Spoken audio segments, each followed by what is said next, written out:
Hello everybody, I'm already clocking more than 18 hours playing Half-Life Alyx. I didn't expect this experience to be so long, and I'm gonna share what this makes this game so amazing in virtual reality.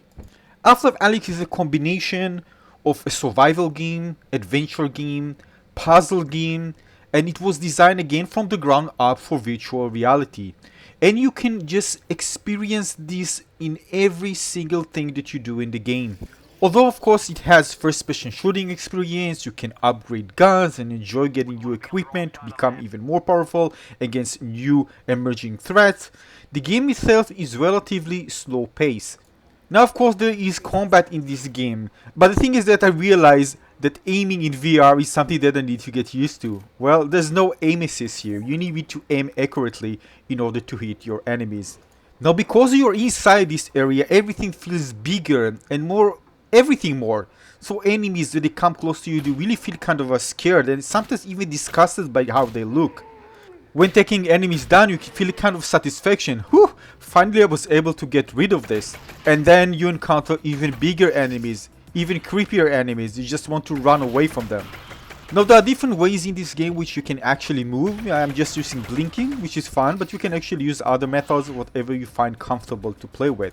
Now operating your weapons is important. You need to do it mechanically, as you say. You need to, for example, if I need to load a gun, I need to release the magazine, take the magazine from my backpack, shove it in, load the gun, and then start shooting. And this you need to do it like physically, move your controllers and do everything accurately in order to operate your weapon. So if you don't do it correctly, or you take you long period of time, you're probably gonna get hit and maybe even die. But all of this actually enhance the immersion of the game. Everything feels more physical, more tactile, as it should be. Now I'm playing this on the Oculus Quest 2, and of course this is a PC game, so I'm actually using the VR link in order to play this game on my Oculus Quest 2 VR headset. Now the game looks absolutely amazing, even if you play it on the lowest setting.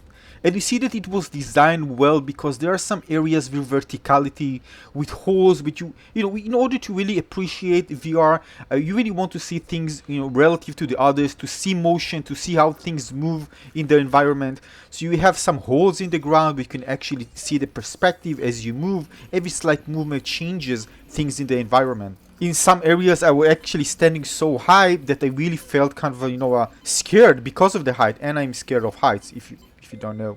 But in VR I actually allowed myself to feel it. I actually went to the edges just to feel it.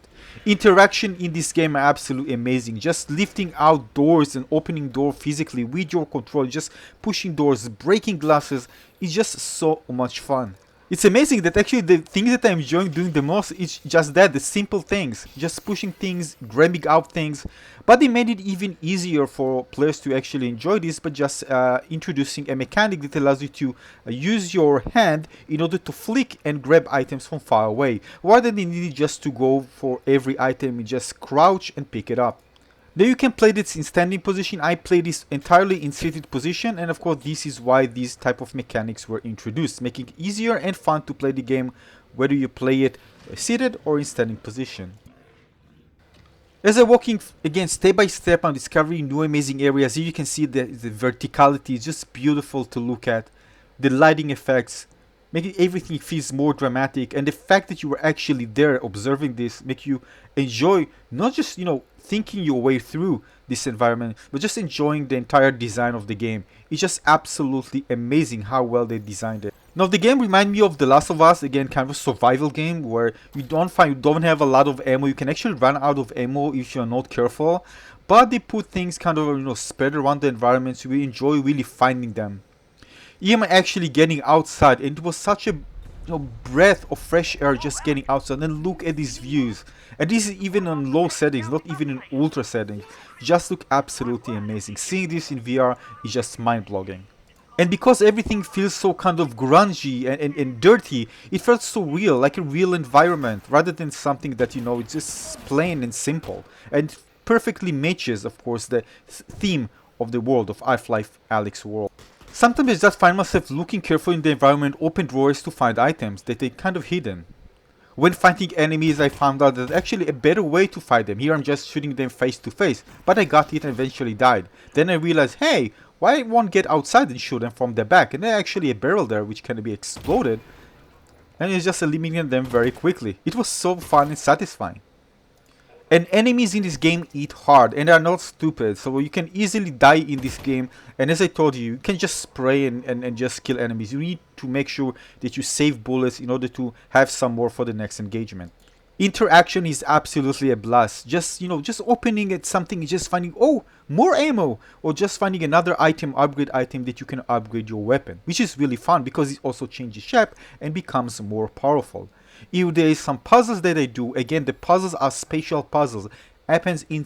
And yeah, you die in this game, and I die quite a lot in this game. But the good thing is that you can actually make saves and continue on from the same point. This is a really cool area where I needed to actually move around the environment. This dude just responds to every single sound.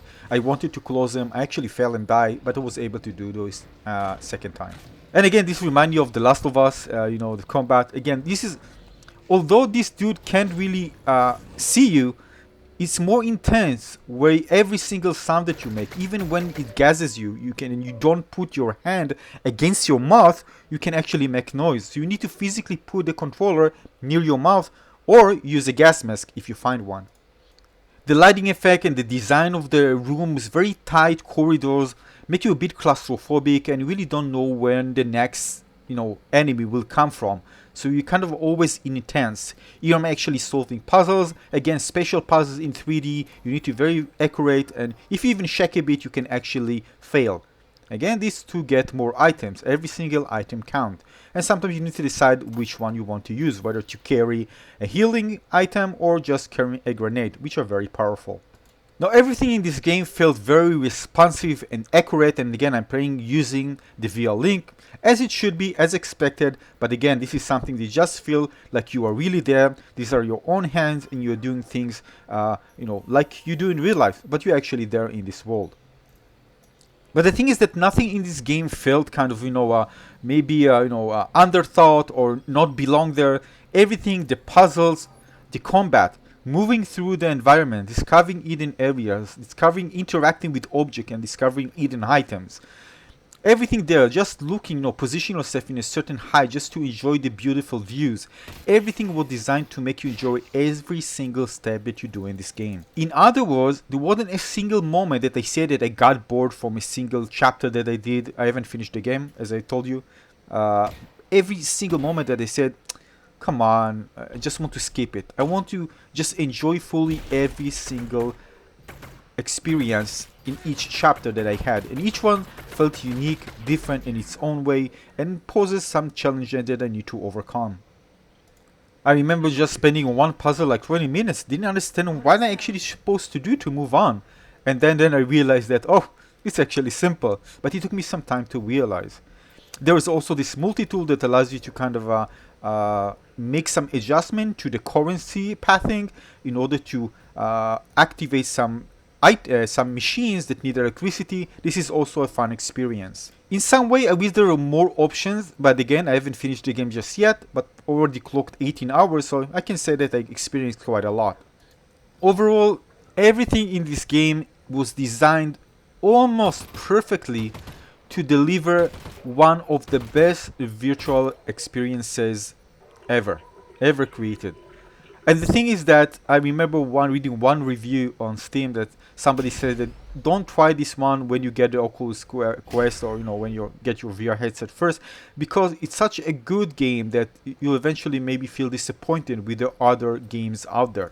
Of course, there are different games, but when it comes to defining an adventure game like this, where with puzzles and a first-person shooting experience and a horror game, and this combines so many different themes that just combine so beautifully together to create an amazing experience. And if you ask me to compare it, I can't even compare it to Half-Life 2, but I can definitely say that this is by far one of the best games that I played. Of course, Half-Life 2 is not a VR game, and it was different in terms of gameplay to some degree, but again, the theme remains, and again, the enemies and the overall feeling that you get, the vibe that you get playing Half-Life still remains in this game. This is a Half-Life game with all intents and purposes.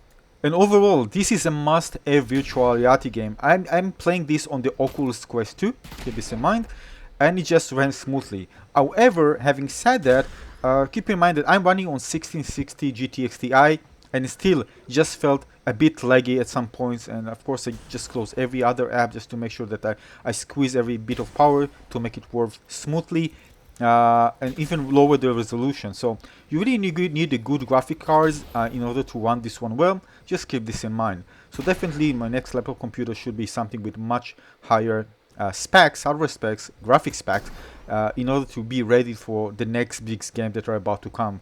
Because as I can see it, if a company want to create a really big AAA title that really impresses, same as this one, well, we need very, very powerful hardware to make, to enjoy the most, especially in virtual reality, when in certain games you want to enjoy this photorealism with everything it has to offer, maybe with even RTX sound and stuff. You want a very powerful PC to enjoy it. But of course, there are many other VR games that are really fun. You don't need very high-end specs in order to enjoy them. So again, these are the kind of a first impressions of Half-Life Alyx, a fantastic game, and I can't wait to jump in, wear my Oculus Quest 2 headset, and play more. What a fantastic game. So again, if you wonder how this game is like, I'm just sharing more of my experience as I do fresh, as I finish playing, and of course I'm going to go back, play more, and a review will come down the road after I finish the entire game. So again, thanks for watching everyone, consider subscribing to my channel and give this one a like. I'll see you very soon in the next video. Thanks for watching, cheers, bye bye.